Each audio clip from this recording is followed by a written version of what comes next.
Nous sommes dans le livre de 1 Jean. 1 Jean 1, 1 à 3. 1 Jean 1, 1 à 3. La Bible déclare: ce qui était dès le commencement, ce que nous avons entendu, ce que nous avons vu de nos yeux, ce que nous avons contemplé et que nos mains ont touché concernant la parole de vie, car la vie a été manifestée et nous l'avons vue et nous lui rendons témoignage. Et nous vous annonçons la vie éternelle qui était auprès du Père et qui nous a été manifestée. Ce que nous avons vu et entendu, nous vous l'annonçons à vous aussi, afin que vous aussi vous soyez en communion avec nous. Or, notre communion est avec le Père et avec son Fils Jésus-Christ. Dis après moi, processus. Non, dis plus fort, processus. Je répète, un processus est une suite d'opérations ou d'événements. Un processus est un ensemble d'actions ayant un but précis. Et notre but ici, c'est la maturité spirituelle. Amen. Venir à l'église, c'est bien. Entendre la parole, c'est bien. Que le pasteur prie pour toi, c'est bien. Mais quand tu rentres chez toi, tu ne peux pas prendre le pasteur et mettre dans ta voiture ou dans ta poche pour ramener chez toi. Parce que ça ne sert à rien, c'est impossible. Si une église a 50 personnes, les 50 personnes ne peuvent pas inviter le pasteur le même après-midi. C'est impossible. Voilà pourquoi Dieu fait en sorte que les gens deviennent matures. En fait, maturité veut dire autonomie. Autonomie surtout pour ce qui est de la prière et de la méditation. Beaucoup n'ont pas pu régler des problèmes, pas parce que les problèmes étaient grands, c'est parce qu'ils ne sont pas devenus autonomes. Amen. Mais dis à ton voisin, il y a un secret. Non, dis plus fort, il y a un secret. Voyez, tout ce que je prêche ici va s'accomplir dans la vie des gens qui obéissent. Tout ce que je prêche ici va s'accomplir dans la vie des gens qui voient un pasteur. Si tu vois, je ne sais pas qui, Dieu aussi te considère, je ne sais pas qui. Amen. Donc nous sommes dans le processus. Et la première étape du processus, c'est ce que nous avons. Ce que nous avons. Amen. Et la deuxième étape du processus, c'est ce que nous avons. Ce que nous avons vu. Donc tu as entendu une parole. Mais la parole, il faut la voir. Voilà pourquoi la Bible dit, nous l'avons lu dans Tite, on dit, la grâce de Dieu, source de salut pour tous les hommes, a été manifestée. Et je vous ai dit, voir, c'est voir le Christ. On va dire, mais le Christ n'est pas sur la terre. Bon, déjà, première information, le Christ est sur la terre parce que le Christ est en toi. Il faut comprendre la Bible. Quand tu es devenu chrétien, tu es devenu le Christ. Le Christ est sur la terre, le Christ est en toi. Tu ne le manifestes pas parce que tu n'as pas encore grandi. Amen. Tu n'as pas encore grandi. Et quand on veut chercher Jésus maintenant, là c'est vrai, Jésus n'est plus sur la terre. Mais c'est vrai et c'est faux en même temps parce que Jésus a laissé sa parole et Jésus est la parole. Vous remarquerez, avant que Jésus n'arrive, il était juste question d'une loi. On parle de la loi et des prophètes. On ne parle pas d'une Bible. On parle de la loi et des... C'est après le passage de Jésus, après le départ de Jésus, que maintenant il y a ce qu'on appelle une Bible. Et Jésus va dire, et c'est ce que nous allons voir ce matin, la loi et les prophètes parlaient de lui. Et vous remarquerez aussi, le Nouveau Testament ne fait que parler de lui. Donc celui qui veut voir Jésus, c'est celui qui va voir les écrits. Et quand on dit voir, ce n'est pas juste une question de lire. Le mot voir regroupe la lecture, la méditation et la pratique. Amen. Parce qu'il y en a qui sont devenus voleurs en ayant vu. Il y en a qui sont devenus voleurs en ayant... D'ailleurs, vous savez que, en fait, les jeunes filles apprennent à désobéir à leur mari en ayant vu leur maman. Vrai ou faux? Tu as vu qu'un jour, ta maman a beaucoup parlé, il a menacé ton papa, peut-être qu'il ne mangera pas. Et tu as pris cette mauvaise habitude. Dès que le mari va se lever, ah, bah, cette fois, tu ne mangeras pas. Le mari aussi a oublié qu'on est en Europe et qu'il y a des fast-food. Il s'est aussi laissé dominer. Au lieu seulement d'aller au McDo. Au lieu seulement d'aller... Une fois, il y avait un homme qui était marié. Sa femme lui faisait la misère. Ce jour-là, il a découvert que j'étais sage. Sa femme lui faisait quoi? La misère. Donc, n'importe quoi, elle peut décider, tu dors au salon. Et il y a eu un jour, dis après moi un jour, j'étais chez eux. Alors, ils ont commencé la dispute. Tu dors au salon. J'étais en train de regarder un match de basket. Le match de basket, c'est toujours à 2 h du matin. À 2 h, je vois le papa avec sa couette. Il veut venir dans le canapé que j'étais dedans. passe quoi, tonton? Non, petit, tu es pas marié. Il dit, non, moi je t'ai pas demandé mon état civil. Je te demande, il se passe. Et puis il m'explique que non, il ne veut pas que je dorme. Il dit, entre vous deux, qui ne veut pas dormir avec l'autre? Il dit, c'est elle. Mais je dis, mais c'est à elle de sortir de la chambre. Et puis il m'a regardé. Il dit, oui. Il est allé dire. Et je vois ce mot-là, quand il me dit. Il dit, tu fais quoi? Et il m'a dit de sortir de la chambre. Pourquoi? Parce que je ne veux pas dormir avec lui. Il dit, mais moi non plus, je ne veux pas que tu regardes la télé avec moi. Tu fais quoi? Repars dormir. Et elle est partie dans la chambre, elle a dormi. Et le matin, l'oncle me voit, il me dit, petit. Les gens ne comprennent pas. La maison, elle est à qui? Vous voyez, ce que je suis en train d'expliquer, c'est ce que le diable opère dans la vie des gens. Et c'est ce que je vais briser ce matin. C'est ce que je vais briser. Voilà pourquoi j'ai dit ça, pourquoi tu as rigolé, mais j'étais en train d'expliquer ta vie en fait. Quelqu'un ne veut pas dormir avec toi. Tu es chez toi. Et la personne va te dire, non, aujourd'hui tu prends le canapé. Et toi, si tu prends ta couette. Et Dieu te dit ce matin, c'est à la maison de qui? La tienne. Qui ne veut pas dormir avec toi? Le diable. Et c'est au diable de sortir. C'est pas à toi de sortir. Vous voyez, il y a beaucoup de gens qui sont dehors comme ça, spirituellement. Le diable est venu loger chez eux. Et le diable a dit, va dehors. Toi, tu vas à l'église, quand tu reviens dans la maison, persécution. Donc, le diable n'est pas d'accord que tu ailles à... Mais c'est chez toi. Alors, il faut dire au diable, bon, je n'ai pas d'accord que j'aille à l'église, je comprends ta position, mais ici, on est quand même chez moi. Donc, tu sors. Ça, c'est la Bible. Et ça, c'est la prière que nous allons faire ce matin.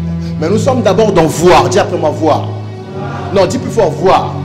Tant que vous n'avez pas vu quelqu'un résister au diable, vous ne saurez pas qu'il faut résister au diable, ni comment résister au diable. Quand vous n'avez pas vu quelqu'un être honnête et intègre du début à la fin de sa mission, vous aurez toujours l'impression qu'en fait, quand on est pasteur, on commence bien et puis après, on tombe dans le vol, dans l'adultère et puis après, c'est fini. Donc, ça n'a rien à voir. Ça n'a rien à... Et puis, quand tu commences à voir les écrits, tu te rendras compte qu'en fait, quand le pasteur commence à être dans la phase descendante, c'est-à-dire quand il commence à tomber, parce que quand quelqu'un va tomber, on le sait. Quand il va tomber, quand tu lis la Bible dit qu'il faut prier pour les saints. Amen. Donc, qu'est-ce que je suis en train de dire? Beaucoup de gens sont tombés à cause de ton manque de responsabilité. Les chrétiens aiment que les gens tombent pour que ça devienne leur sujet de conversation. Il y a des familles ici. Si d'autres familles n'ont pas de problème, les membres de cette famille-là n'auront rien à se dire. Leur sujet de conversation. Tu as entendu ce qui s'est passé dans la famille telle. Tu as entendu ce qui s'est passé dans la famille telle. Donc, si Dieu apporte la paix à Verviers, vous allez voir, il y a des familles qui vont pas se parler à table. Ils vont venir s'asseoir. Pourquoi? Parce qu'ils ont des sujets de conversation que quand les autres tombent. Alors qu'ils ne savent pas que la meilleure position, le meilleur moment pour parler, c'est quand tu as vu que l'autre allait tomber et que tu as intercédé. Et que l'autre n'est pas tombé. Dis après moi voir. Non, dis plus fort voir. Nous sommes dans Luc, au 24e chapitre, Luc 24, à partir du 13e verset. Écoutez ce que dit la Bible. Luc 24, à partir du 13e verset. Écoutez ce que dit la Bible. Et voici ce même jour, 2 disciples allaient à un village nommé Emmaüs, éloigné de Jérusalem de 60 stades. Et ils s'entretenaient de tout ce qui s'était passé. Pendant qu'ils parlaient et discutaient, Jésus s'approcha et fit route avec eux. Jésus s'approcha et fit quoi? Il fit quoi? Bon. Mais leurs yeux étaient empêchés de le reconnaître. Leurs yeux étaient comment? Non, oh, dis à ton voisin, sois là. Dis à ton voisin, j'ai dit dis à ton voisin, j'ai pas dit parle à ta Bible, dis à ton voisin, sois là. Non, dis bien à ton voisin, sois là. Non, dis bien à ton voisin, sois là. Vous voyez, parce que ton voisin est en train de vivre ce qui est écrit. Écoutez, je vais répéter ce qui est écrit. Écoutez bien, verset 13. Et voici ce même jour, 2 disciples, dis après moi, 2 disciples, allaient à un village nommé Emmaüs, éloigné de Jérusalem de 60 stades. Et ils s'entretenaient de tout ce qui s'était passé. Pendant qu'ils parlaient et discutaient, Jésus s'approcha et fit route avec eux. Jésus s'approcha et fit quoi? Mais leurs yeux étaient empêchés de le reconnaître. C'est comme ton voisin ce matin, il est venu à l'église. Jésus a fait route avec lui. Son problème, c'est que ses yeux étaient empêchés de le... C'est-à-dire, ils ont vu sans voir. Ils ont vu sans... Dis pour ma processus. Deuxième étape. Non, dis-le bien. Deuxième étape. Voir. Parce que là, on est en train de parler de Jésus après la résurrection. Le Jésus là, c'est un Jésus mort et ressuscité. C'est-à-dire, c'est celui-là qui sauve. C'est celui-là qui permet l'accès au ciel. Il s'approche de deux disciples. On n'a pas dit deux personnes. Deux, c'est-à-dire des gens qui suivent son enseignement. Il s'est approché de deux disciples. Il fait route avec eux, mais la Bible dit, leurs yeux étaient empêchés de le... Donc, ils ont vu la personne venir. Ils ont vu sans voir que c'était Jésus. Sans voir que c'était... Voilà pourquoi les gens viennent ici, écoutent la parole, disent que c'est une bonne prédication. Ils rentrent chez eux, ils retombent dans les mêmes problèmes. Pourquoi? Parce que leurs yeux sont empêchés de voir le Maître. Vous voyez, on peut être disciple de quelqu'un et ne pas le reconnaître. La Bible dit deux disciples. On n'a pas dit deux personnes, on a dit deux disciples. Écoutez ce que Jésus dit. Verset 17. Il leur dit, de quoi vous entretenez-vous en marchant pour que vous soyez tout tristes? Ça, c'est une question terrible. Pour que vous soyez tout... Les gens viennent à l'église avec tristesse, mais ils ont le désir que leur situation soit changée. Dis à ton voisin, mauvaise méthode. Non, dis plus fort, mauvaise méthode. Vous voyez, Jésus a vu plus de 5000 personnes. C'était un problème, il fallait les nourrir. Amen. Jésus n'est pas allé vers Dieu. Non, Seigneur, tu vois, ils sont trop nombreux. Jésus a rendu grâce. Jésus a apporté une solution. Les gens viennent ici, espérant trouver une solution ici. Mais ils n'ont pas la solution dans leur esprit. Voilà pourquoi on va leur demander, tu veux qu'on prie pourquoi? Oh, je ne sais pas, c'est toi qui es pasteur, mais ce n'est pas moi qui souffre. Oui, ce n'est pas moi qui souffre. Vous allez dire, mais pourquoi il ne voit pas? Oh, mais Jésus voyait que Bartimée était aveugle. Pourquoi Jésus a dit à Bartimée, que veux-tu que je fasse pour toi? Que veux-tu que je fasse? Parce qu'un aveugle sait qu'il est aveugle. Un aveugle, la personne commence à se reconnaître. Elle dit, hey, c'est moi. Je confirme, c'est toi. Écoutez, l'un d'eux, nommé Cléopas, lui répondit, es-tu le seul qui, séjournant à Jérusalem, ne sache pas ce qui est arrivé ces jours-ci? Quoi alors dit-il? Et il lui répondit, voilà, il y a un qui a parlé, Jésus pose la question et c'est les deux qui répondent. Ce qui est arrivé au sujet de Jésus de Nazareth, qui était un prophète puissant en œuvre et en parole, devant Dieu et devant tout le peuple. Ouais, dis à ton voisin, les disciples, non, dis-le, les disciples parlent de Jésus à Jésus. C'est ce que toi tu fais en venant ici. Tu parles à Dieu de Dieu. Ah Dieu, pourquoi tu ne fais pas ça? Ah Dieu, jusqu'à quand? Ah Dieu, je ne comprends pas. Ah Dieu, tu ne vois pas cette situation. C'est ce qu'ils ont fait. Ils sont en train d'expliquer à Jésus que Jésus de Nazareth est mort. Gloire. Ils sont en train d'expliquer à Jésus que Jésus est mort. Vous vous rendez compte? Ils sont en train d'expliquer à Jésus mort et ressuscité. Que tu n'es pas au courant qu'il y avait un homme, un prophète, Jésus de Nazareth, qui est mort. Ils ne disent même pas Jésus-Christ. Ils ne disent même pas. Donc ils le considèrent comme un homme de Dieu comme tout autre. S'ils le considéraient comme fils de Dieu, ils auraient dit Jésus-Christ de Nazareth. Ils ont dit Jésus de Nazareth, un prophète puissant devant Dieu et devant les hommes. Et il est mort. Ils sont en train de parler à la vie. Ils sont en train de dire à la vie, à la parole, que Jésus est mort. Que Jésus est... Ils sont en train de poser un problème. Ils sont en train de poser... Ils ont oublié que Jésus a parlé de la mort et de la résurrection. Au lieu de parler même à Jésus, au lieu même de dire à Jésus, nous attendons maintenant sa résurrection, ils se sont arrêtés. Il était fort, il était puissant, et il est, c'est comme toi. Quand tu as quitté l'église, tu t'es arrêté à ça. Dieu est fort, Dieu est puissant, mais Dieu n'a pas agi dans ta vie. C'est-à-dire quoi? Dieu est mort. Parce que ce qui prouve que Dieu est vivant, c'est quand il agit dans la vie de quelqu'un. C'est pas quand tu adores. C'est pas quand quand Dieu a créé la terre, qui l'adorait? Qui l'adorait? Les gens pensent que pour que Dieu existe, il faut l'adorer. Non, tu adores Dieu parce que tu es en train de redécouvrir comment aimer Dieu. Vu que tu étais éloigné de Dieu, tu n'adores pas Dieu pour que Dieu soit puissant. Dis à ton voisin, processus. Voir. Non, regarde, il faut voir. Écoutez verset 20. Et comment les principaux sacrificateurs et nos magistrats l'ont livré pour le faire condamner à mort et l'ont crucifié. Écoutez 21. Nous espérions que ce serait lui qui délivrerait Israël. Mais avec tout cela, voici le 3e jour que ces choses se sont passées. Il est vrai que quelques femmes d'entre nous nous ont fort étonnés s'étant rendues de grand matin au sépulcre. Et n'ayant pas trouvé son corps, elles sont venues dire que des anges leur sont apparus et ont annoncé qu'il est vivant. 24. Quelques-uns de ceux qui étaient avec nous sont allés au sépulcre et ils ont trouvé les choses comme les femmes l'avaient dit. Mais lui, ils ne l'ont point vu.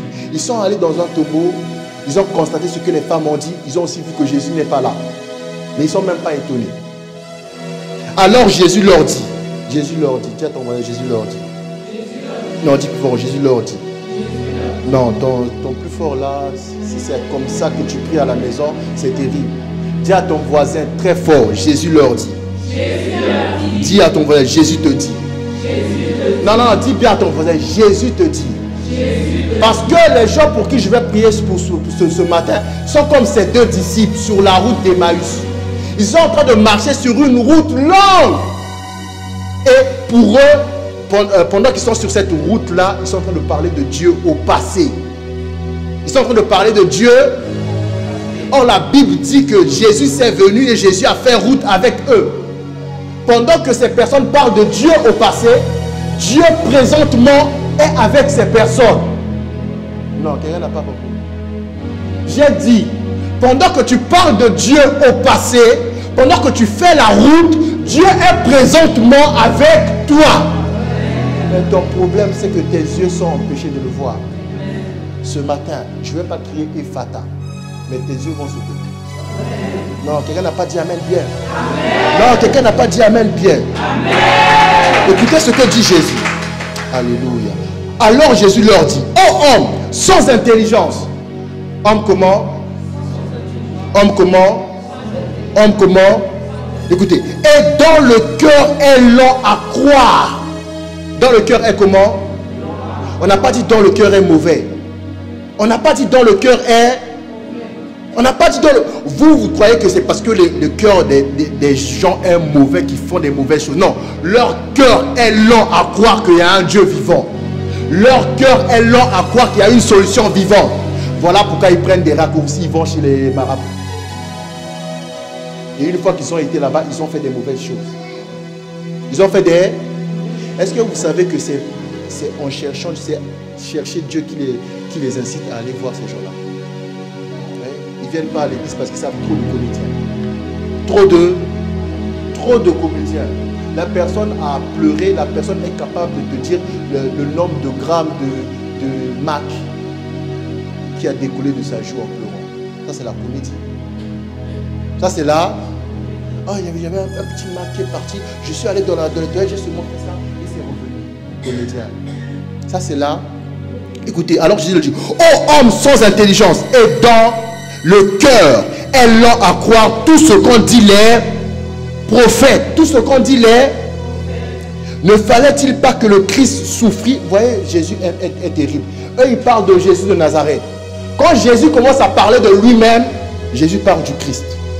Ne fallait-il pas que le Christ souffrit ces choses et qu'il entra dans sa gloire? Qu'il entra dans quoi? Qu'il entra dans quoi? Ça signifie que quand ils sont en train de marcher, que Jésus fait route avec eux, Jésus est dans sa gloire. Oui, ça signifie aussi qu'une personne, quand elle est aveuglée, elle est incapable de voir la gloire de Dieu. Jésus-Christ est mort et ressuscité, est entré dans sa gloire, descend sur la terre, allait parler à des hommes qui font route, qui sont incapables de reconnaître ni Dieu, ni la gloire de Dieu. Ils sont en train d'expliquer à Dieu qu'il y avait un gars, Jésus, il est mort. Jésus en parlant, Jésus parle maintenant du Christ. Jésus parle. Écoutez maintenant, verset 27. Verset 27. Dis après moi, verset 27. Dis après moi, processus. Suite d'opération. Processus. Ensemble d'action. Ayant un but précis. Non, il faut le dire fort. Dis ensemble d'action. Ayant un but précis. Et la deuxième étape, c'est... La deuxième étape, c'est... Non, est-ce que quelqu'un avec moi? La deuxième étape, c'est... La deuxième étape, c'est... Écoutez maintenant comment Jésus applique cette deuxième étape à partir du verset 27. Écoutez bien. Verset 27. Et en commençant par Moïse. En commençant par qui? Moïse, c'est Moïse qui a écrit... comment est-ce qu'on appelle? Le mot m'échappe. Bon, on n'est pas dans un cours de théologie, c'est pas grave. C'est Moïse qui a écrit Genèse, Exode, les 5 premiers livres là. Là, les Pentateuque. Oh, gloire. C'est mon élément. C'est Moïse qui a écrit ça. Écoutez ce que dit la Bible. Et en commençant par Moïse et par tous les prophètes, il leur expliqua dans toutes les Écritures ce qui le concernait. C'est-à-dire une marche de lamentation est devenue une campagne d'évangélisation. C'est devenu une marche d'enseignement. Donc Jésus prend maintenant les disciples à partir de Moïse jusqu'à tous les prophètes. La Bible dit, il leur explique dans les Écritures ce qui le concernait. Il fait quoi? Il fait quoi? Il les explique dans le but que leurs yeux voient à nouveau. Dans le but que leurs yeux voient, Jésus reprend les écrits. Et la Bible précise, il explique toutes les Écritures, ce qui le concernait lui. Ouais, eux, ils expliquent à Jésus qu'il y a un homme qui s'appelle Jésus qui est mort et ressuscité, qui est mort, qu'on a livré. Eux, ils parlent de leur expérience. Eux, ils parlent de leur... Voilà pourquoi l'église ne va jamais loin quand le pasteur commence à prêcher son expérience. Quand le pasteur commence à prêcher, oh non, moi j'ai fait un jeûne de 7 jours, après Dieu m'a parlé. Oh, mais moi je peux ne pas jeûner, Dieu me parle. Dieu ne parle pas parce que la personne a jeûné. Dieu parle parce que Dieu parle. Et Dieu ne s'arrête pas de parler. Si ton jeûne t'a permis d'ouvrir ton oreille, ça veut dire que c'est toi qui avais les oreilles bouchées. Mais Dieu parlait. Vous allez voir maintenant, les gens vont dire, tu as fait le jeûne 7 jours, tu as fait? Non, tu as fait le jeûne 7 jours. Il va dire non, Dieu ne te parlera jamais. Et puis Naomi va aller à la maison, 7 jours, Dieu ne parle pas. 7 jours encore, Dieu parle. 7 jours encore, Dieu ne parle pas. Après, elle va le chercher dans les écrits. Ça fait déjà 21 jours. J'étais déjà au mode Daniel. Cette semaine, je vais arrêter, je vais rentrer au mode Esther. Je vais faire 3 jours secs. Rien à voir. Parce que ça, ce sont les expériences. Mais la Bible dit Jésus, en commençant par Moïse et tous les prophètes, il explique ce qui est écrit dans la Bible. Parce que la prédication, ouvrir les yeux d'une personne, ce n'est pas une question d'expérience personnelle. Ce n'est pas une question d'expérience. Ce n'est pas une question... C'est pas une question d'expérience. Parce que le démon que tu cherches à verver, ce n'est pas le démon que tu cherches à Liège. Les véritables me font rire. Beaucoup ont quitté Verviers, ont fui, sont allés à Liège. Est-ce que vous savez que Liège est plus pire que Verviers? Ton voisin devient spirituel. Liège que vous voyez là, c'est pire que Verviers. Oui, Liège que vous voyez là, c'est pire que... Je vous dis parce que j'ai été prié là-bas personnellement. Dans un parc. J'ai marché personnellement. Devine à quelle heure? Devine à quelle heure? À 4 heures. On a entendu dire... J'étais là-bas. J'ai vu, j'ai dit, mais les Verviers sont des comédiens. Vous fuyez Verviers pour venir ici. Vous croyez que là-bas, c'est la ville principale par hasard? C'est vous qui avez décidé que c'est la ville principale. C'est des hommes. Vous ne remarquez pas dans les bâtiments, dans les édifices que les hommes se réunissent, il y a toujours des signes bizarres. Une fois, on est allé tourner un clip Palais de Justice à Bruxelles. C'est le jour où j'ai remarqué qu'on tournait un clip en plein dans les signes franc-maçonniques. En plein dedans. Donc je suis monté pour prendre une vue de... Je vois mon épouse et Mimi en train de danser sur les toiles. Je n'ai pas dit, j'ai attendu la fin du clip. J'ai dit, vous savez qu'ici c'est satanique. Oh, j'ai dit, regardez. J'ai dit au réalisateur, ces images-là, il faut couper. On ne veut pas être les deuxièmes Moïse liés ici. Il faut couper. Non, non, on a vu les étoiles, ils sont allés rentrer dans une maison, ils cherchent le succès. Et puis lui aussi, le réalisateur, il regarde, il dit, tu as l'œil, ah oui, je suis pasteur. Il a dit, il faut couper. Ce n'est pas une question d'expérience. Continuez ce mois là à Liège. Continuez ce mois d'aller à Liège. Oui, un jour tu vas... Écoutez, verset 27. Et commençons par Moïse et par tous les prophètes, il leur expliqua dans toutes les Écritures ce qui le concernait. Écoutez, lorsqu'ils furent près du village où ils allaient, il parut vouloir aller plus loin. Mais ils le pressèrent en disant, reste avec nous, car le soir approche et le jour est sur son déclin. Et il entra pour rester avec eux. Vous voyez, ça c'est terrible. Dis après moi, c'est terrible. C'est deux disciples sont en train de marcher sur la marche de leur vie. Jésus vient, pas n'importe quel Jésus, le Christ dans toute sa gloire. La Bible dit, ils sont incapables de le voir. Je parle de l'histoire de quelqu'un ici. Oui, je parle de l'histoire. La Bible dit, ils sont incapables de le, mais ils sont en train de parler à Jésus. Il y a des gens qui parlent à Dieu sans voir Dieu. C'est bizarre. Tu parles à Dieu sans voir la main de Dieu. Et regardez en quoi c'est terrible. Jésus commence à expliquer depuis Moïse jusqu'à dans les prophètes ce qui le concernait. On n'a pas dit parler, expliquer. C'est-à-dire, il a pris un verset, il a dit, vous voyez ce verset-là, ça voulait dire ça, ça, ça. Vous voyez quand Moïse éleva un serpent dans le désert, ça voulait dire que plus tard, Jésus devait être élevé à la croix. Et quand tu regardais le serpent, tu étais guéri. Et là, quand tu regardais Jésus, tu avais la vie. Donc, c'est-à-dire, il est en train d'expliquer. Il est en train... Et puis, arrive un moment, la route s'arrête. Il y a toujours... Une route n'est jamais infinie. Il y a toujours un moment où la route... Il y a toujours un moment où la route, où Jésus aussi décide qu'il doit partir. Les gens pensent que la visitation dure tout le temps. C'est faux. Jésus aussi décide qu'il doit... Les deux disciples le pressent de rester. Les deux disciples le pressent de... Demande à ton voisin, as-tu pressé Jésus de rester?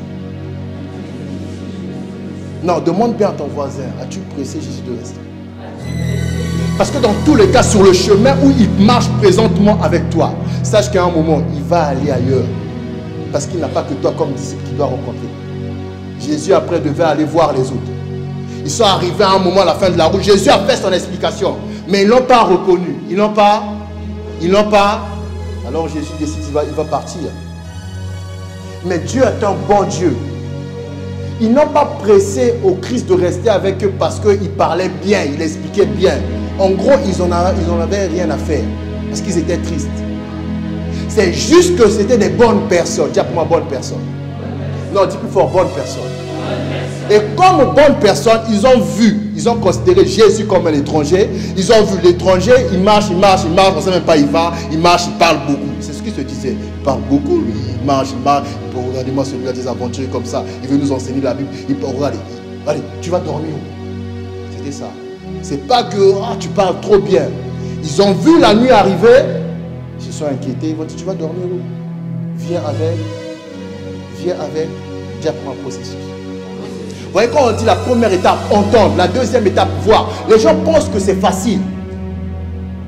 Ce n'est pas la preuve. Christ dans sa gloire. Christ dans sa gloire. Je suis étonné. Parce qu'il m'arrive de rentrer dans une pièce et sentir la présence du Saint-Esprit. Je suis étonné que les gens, Jésus s'est approché, ils n'ont rien senti. La Bible dit que leurs yeux étaient en péché. Leurs yeux étaient... Quand les yeux d'un disciple sont en péché, il ne voit que la critique. Il ne raconte que ce qu'il a entendu Vervé raconter. Il y a des gens qui sont incapables de voir que les choses changent. Oh, les églises avaient... Mais tu vas à l'église. Tu vas...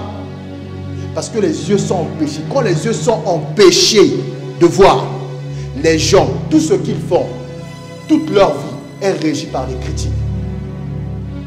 Parce que les hommes pensent que c'est parce qu'on critique qu'on a raison. Et quand tu critiques là, il n'y a personne qui te contredit. Donc ils arrivent à un moment où ils disent à Jésus, viens avec nous. Verset 29. Mais ils le pressèrent en disant, reste avec nous, car le soir approche. Le jour est sur son déclin, et il entra pour rester avec eux. Verset 30. Pendant qu'ils étaient à table avec eux, il prit le pain. Dis après moi, il prit le pain. Non, dis plus fort, il prit le pain. Ouais, Jésus se met à faire des actes qu'on doit voir. Jésus est venu, ils ont vu Jésus, ils n'ont pas reconnu Jésus. C'est la preuve qu'on peut voir sans voir. Jésus a expliqué dans les écrits, ils n'ont pas reconnu Jésus. C'est la preuve qu'on peut voir. C'est aussi la preuve qu'on peut entendre sans comprendre. On peut entendre sans... Parce que s'ils avaient compris, la prochaine question aurait été de demander à Jésus. Donc il est ressuscité, d'après ce que tu expliques. Donc ce qu'on dit, on dit les femmes, c'est vrai. Mais non, ils ont juste vu un bavard. Un bon bavard. Il y a des gens, quand on dit qu'il faut pardonner, quand ils rentrent chez lui, il va dire, il ne faut pas pardonner ma copine. Pardonner, c'est l'histoire du pasteur Simon et sa femme. C'est ce qu'ils faisaient. Oh, il parle beaucoup. Peut-être qu'il a faim. Le maître avait enseigné, quand quelqu'un a faim, il faut le donner à manger et à boire.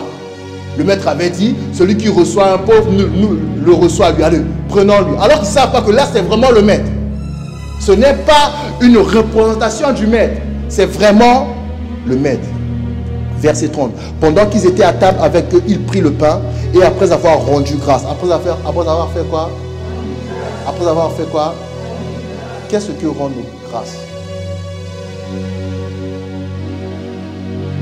Les gens commencent à faire qu'on dirait ils ont perdu leur voix. J'ai posé une question. J'ai dit, c'est quoi rendre grâce? Les théologiens ici. Gloire, c'est quoi rendre grâce? Remercier-le. On parle de deux disciples. Ils invitent quelqu'un chez eux à table. Bizarrement, c'est la personne qui prend le pain et qui prie. C'est la personne qui prend le pain et qui... Drôle de chrétien. Mais la Bible les appelle disciples. C'est la preuve qu'on peut t'appeler chrétien alors que dedans, vide. Dès que tu as entendu, le pasteur est mort, le pasteur a divorcé, le pasteur a pris avec l'argent. Évangile, zéro. Donc tu vas à la maison. Maman, tu as fait quoi? Votre nourriture verte que vous mélangez les haricots là, qui vous permet de bien faire le mouvement que vous aimez là. Puis tu prends comme ça sans prier. Parce que, pasteur Simon est parti loin, l'église a fermé.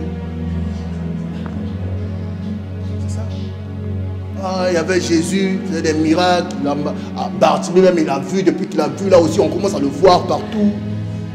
La Bible dit Jésus prend le pain, Jésus rend grâce. Jésus prend le pain et rend grâce. Après avoir rendu grâce, il le remplit. Il fait quoi? Il fait quoi?